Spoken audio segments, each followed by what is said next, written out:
Hi hello everyone. इस video के अंदर हम समझेंगे pre package insolvency resolution process. ये हमारा क्या होता है, इंसॉल्वेंसी रिजोल्यूशन प्रोसेस, जो सिंपल हम पढ़ते हैं आईबीसी के अंदर। ये भी आईबीसी का ही कंसेप्ट है, जो कि हमें सेक्शन 54A से लेके 54T के अंदर आईबीसी के दे रखा है, जिसको इस वीडियो के अंदर हम इन डिटेल हर एक सेक्शन को देखेंगे। तो आप एंड तक इस वीडियो को देखिएगा, आपको सारे सेक्शन समझ आ जाएंगे अगर आप pre package insolvency resolution process को समझना चाहते हैं कि ये क्या चीज है और किस तरीके से होती है। अब इसकी कोई भी स्टैट्यूटरी डेफिनेशन नहीं है कि मैं आपको लॉ के हिसाब से इसकी कोई डेफिनेशन बताऊं कि कहीं पे हमें किसी सेक्शन के अंदर, डेफिनेशन क्लॉज के अंदर या किसी और एक्ट के अंदर कहीं पे इसकी कोई डेफिनेशन दी गई हो। तो इसकी कोई डेफिनेशन हमें कहीं पे भी किसी स्टैट्यूट के अंदर, किसी लॉ के अंदर नहीं दी गई है। हाँ, टाइम के साथ ये वर्ड जो है वो इवॉल्व हुआ है। जैसे कि हमारी कंट्री में ये कोड 2016 में आया था, तो हमने बाहर की जुरिसडिक्शन से चीजें देख के कि कैसे यूके में काम होता है, यूएसए में होता है, सिंगापुर में होता है, वहां से हमने इस सिस्टम को इंडिया में अडॉप्ट किया था। अभी जो pre package insolvency resolution process है, सबके लिए नहीं होता कि सारी कंपनी जिसको फॉलो कर ले। ये सिर्फ एमएसएमई के लिए फॉलो होता है, जो मीडियम, स्मॉल और माइक्रो एंटरप्राइजेस होती हैं उन्हीं के लिए फॉलो होता है।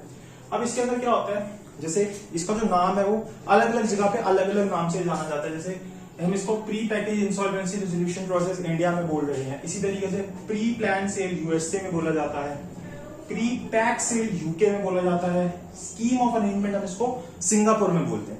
अब इसका मतलब क्या होता है, इसका मतलब ये होता है, जैसे हमें पता है कि कोई भी रिजोल्यूशन जो प्रोसेस है वो कब स्टार्ट होता है कि भाई डेटर जब क्रेडिटर का पैसा नहीं दे पा रहा, और वो सारी चीजें जो हमने पढ़ी है वो सारी चीजें होती है यहाँ पे। तो अब यहाँ पे क्या होता है कि अगर आपको pre package insolvency resolution process करना है, तो उसके लिए जो आपके क्रेडिटर और डेटर्स हैं, इन दोनों को एक रीस्ट्रक्चरिंग प्लान बनाते हैं ये।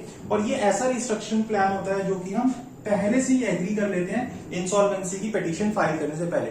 अदरवाइज क्या होता था, वहां पे या तो हम सेक्शन 7 का प्रोसेस फॉलो करते हैं, या 8-9 का जो होता है कि भाई आप फाइनेंशियल क्रेडिटर हैं या ऑपरेशनल क्रेडिटर हैं, उसके बाद आपको पहले अगर ऑपरेशन है तो उसको नोटिस भेजिए, फिर उसके बाद उसको टाइम दीजिए, फिर उसके बाद आप पिटीशन फाइल करते हैं, फिर आपकी एप्लीकेशन या तो एक्सेप्ट होती है, रिजेक्ट होती है। एक्सेप्ट होती है तो फिर सामने वाले को इंटीमेशन भेजी जाती है कॉर्पोरेट डेटर को कि भाई आपके अगेंस्ट इस तरीके से एप्लीकेशन आई है, आप अपना रिप्लाई फाइल कीजिए। फिर वो प्रोसेस स्टार्ट होता है, फिर हम सारे वो एक कमेटी बनाते हैं, इंसॉल्वेंसी रिजोल्यूशन जो प्रोफेशनल होता है उसको अपॉइंट करते हैं, वो सारी चीजें वहां पे करता है। लेकिन यहाँ पे क्या होता है कि फिर उसके बाद वो इनवाइट करता है कि भाई अब आप अपने जो है प्लान सबमिट कीजिए कि आपके पास क्या प्लान्स हैं, वो मांगता है लोगों से।